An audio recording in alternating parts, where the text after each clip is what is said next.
Fandom, how's it going?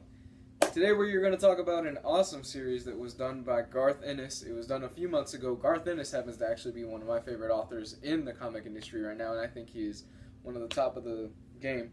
And I am talking about Fury Max, My War Gone By. This is the hardcover edition, and we're going to discuss if it's worth your buy, because my answer might actually surprise you. So, Fury Max actually tells the story of Nick Fury in the Max universe. The Max universe is basically a universe that is separate from traditional continuity. It is free from all the, crossovers and things like that. It started in the early 2000s as a way to kind of also reinvigorate characters, kind of like a bunch of different initiatives that they did. And out of all the characters that they have done, the most successful of that has been Punisher. Because if you take Punisher and you put him in an R-rated setting and it's a real-world setting, he works a lot better than in the Marvel Universe. What's interesting about this is that you are getting Nick Fury and you are seeing him go through these different wars, starting in the pre-Vietnam era, and you see how Nick Fury doesn't always win all these wars. It's an exploration of the character, and you get to see the original Nick Fury. Yes, the original Nick Fury was a white guy with an eye patch, not the Samuel L. Jackson one that you currently see on Marvel's movies and things like that. That was later retcon. But yeah, you really see how Fury is addicted to war. He needs war. He's constantly searching for it. He's constantly enlisting himself. And you see a man that, at the beginning of the story, he's just broken. He's sitting in his hotel room. He's got drinks in his hands. And he's just recording into this old tape recorder of all these different wars and how the U.S. has just gotten mixed up in these different wars and how it was wrong. Garth Ennis actually happens to be a huge war buff. And what he does with this character is that he uses this character as kind of a siphon in order to tell these war stories and to show you how really the wars in Vietnam, the Bay of Pigs, things that happen in Colombia, Laos, Iran, Nicaragua especially, how they are just, they are events that were led by greedy people just looking to profit off of the spoils of different people. That said, is this worth the upgrade versus the trade paperback? I am actually going to say no, it is not. I think you get the trades and you'd be just fine.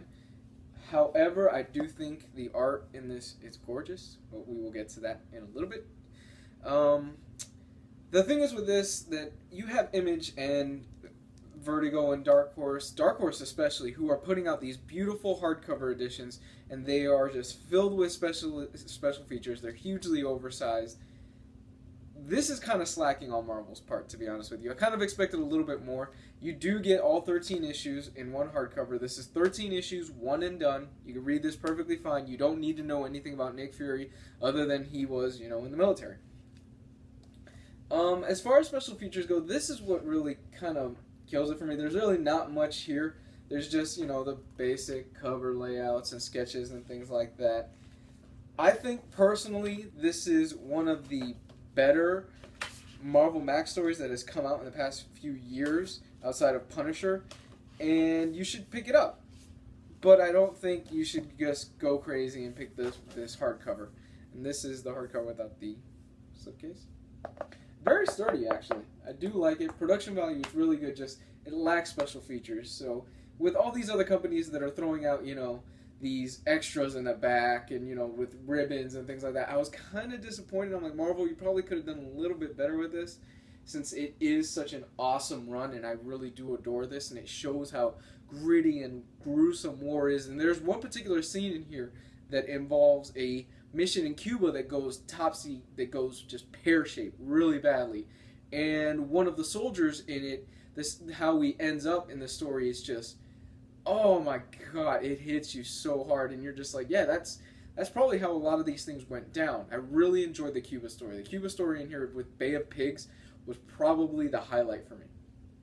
That said, the art is done. Ooh, let me grab this real quick. By Goran Parlov. And I think Goran Parlov is actually really great on this. A sample of it.